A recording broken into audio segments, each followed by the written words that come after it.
Ultimately, though, the most powerful check we have on Trump's authoritarianism is not the Congress, it is not the courts, it is the American people.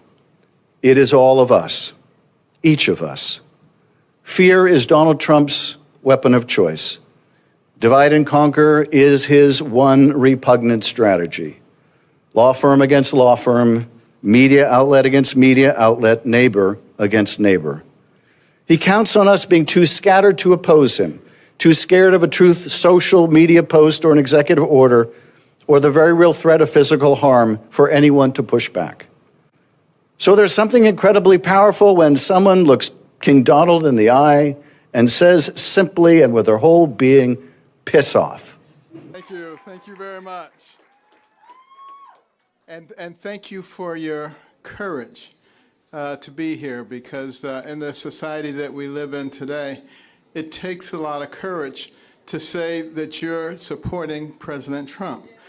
And, you know, it's really quite interesting how people have tried to manipulate people and how to intimidate people and change their minds. This has been going on since we've been in America. And the media, they like to pick on him, any little thing. You know, he's not perfect. I'm not perfect. You're not perfect. The only one who ever was perfect was Jesus, and they crucified him. What's up, Patriots? Welcome back to Liberty Trigger. I just watched one of the most satisfying political takedowns I've seen in a long time. Dr. Ben Carson absolutely torched Adam Schiff, calmly, respectfully, and with pure, undeniable truth. And as a right-wing patriot, I've got a lot to say about what I just saw. Let's break this down. The video starts with the same old narrative. Trump is authoritarian. Trump is dangerous. Trump uses fear. You know, the usual script the left recycles every election cycle. I'm listening like, really? The people who censor, intimidate, and weaponize government agencies are calling Trump authoritarian? Then they brag about someone telling King Donald to piss off. Yeah, brave, real brave when Hollywood, big tech, and the media applaud you for it. But try saying, I support Trump at your job. That takes actual courage. Thank you very much. And thank you for your courage to be here, because in the society that we live in today, it takes a lot of courage to say that you're supporting President Trump. And, you know, it's really quite interesting how people have tried to manipulate people and how to intimidate people and change their minds. This has been going on since we've been in America.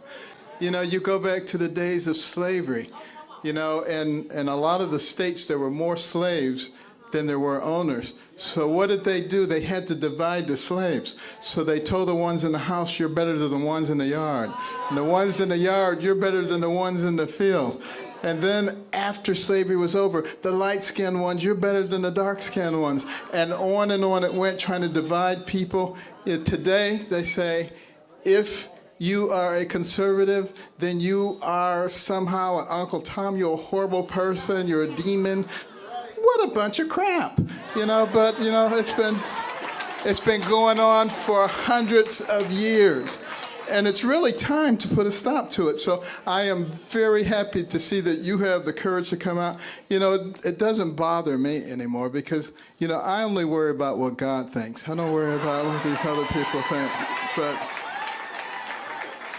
But, you know, sometimes people ask me, what happened to you? You changed. I haven't changed. I changed about 35 years ago because, you see, I grew up in Detroit, a bastion of liberalism. They call it progressivism now. They keep changing the name. But anyway, then from there to Boston, a bastion of liberalism. Back to Detroit, and then to New Haven, Connecticut, a bastion of liberalism, and then to Ann Arbor, Michigan, a bastion of liberalism, and then to Baltimore, Maryland, a bastion of liberalism. So I had no chance. I was a liberal. I was way out there. And then I did something that liberals are never supposed to do. I listened to a conservative. I listened to Ronald Reagan. And I said, you know, he doesn't sound like a horrible racist person. He sounds just like my mother. And at that point, I started thinking for myself. And that made a big difference. It made a big difference in my medical career, too. I didn't do what everybody else did. I always started thinking out of the box. How do you solve this problem? And that's the reason that God gave us these complex brains. Your brain has billions and billions of neurons, hundreds of billions of interconnections. It remembers everything you've ever seen, everything you've ever heard. It can process more than 2 million bits of information in 1 second. Would God give you something like that just so that you can be a sheep and follow what somebody else tells you to do, or to think for yourself? And, you know, don't you find it fascinating that so many people say the president's a racist? He's a horrible racist and everything he does. Well, you know, it seems to me like some years ago, Jesse Jackson actually gave the president an award in New York City because he opened so many opportunities for black people. Is that what a racist does?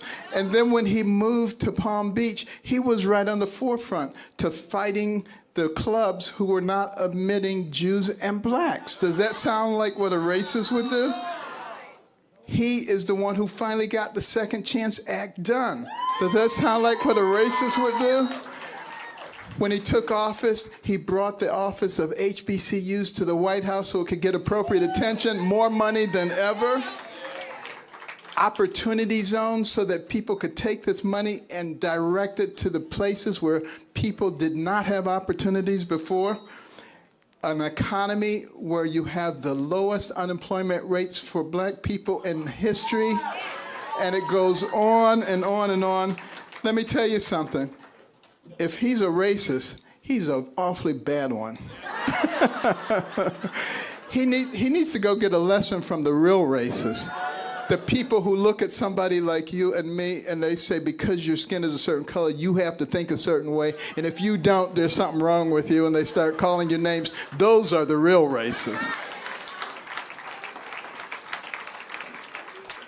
But you know, the president believes that a rising tide lifts all boats. He doesn't believe in identity politics, and that's why he's doing things that work for everybody. And we should be happy about that.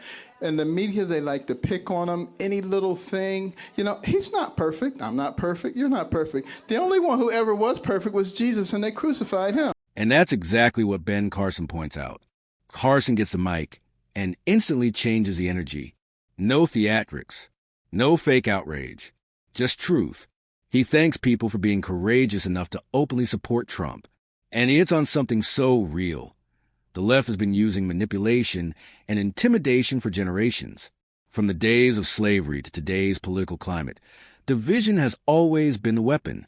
Carson breaks it down simply. House slaves versus field slaves, light-skinned versus dark-skinned.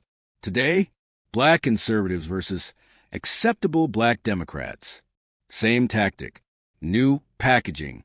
Carson shares something powerful. He grew up a liberal, surrounded by liberal institutions, programmed to think one way. But one day, he actually listened to Ronald Reagan and realized conservatives weren't the monsters the left painted them as. He started thinking for himself, and that changed his life, his career, and his worldview. Patriots, that's the real threat to the left. Independent thought. And then Carson brings the receipts. He reminds the room. Jesse Jackson gave Trump an award for helping black entrepreneurs. Trump fought clubs that denied black and Jewish members. Trump delivered record-low black unemployment. Trump signed the Second Chance Act. Trump boosted HBCU funding more than any president. Trump created opportunity zones. And then he drops the hammer. If he's a racist, he's a really bad one. At this point, I literally laughed out loud because Schiff had nothing, just blinking, like Windows 98 trying to reboot. Carson then calls out the real racism, telling someone how they must think because of their skin color. And that, patriots, is the truth the left fears.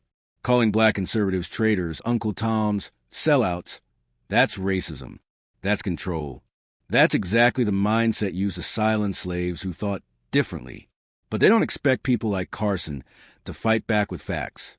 Schiff tries to step in with his usual dramatic Trump divides America performance, but the room isn't buying it. Not one bit.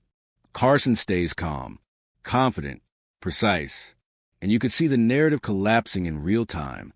So here's my take as a right-wing patriot. Ben Carson didn't just beat Schiff.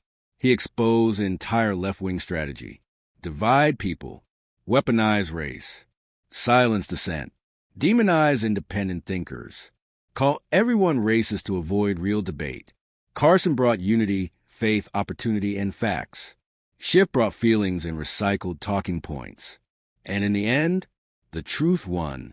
If you're tired of political theater and hungry for honesty, smash that like button, hit subscribe, and share this with someone who needs to wake up.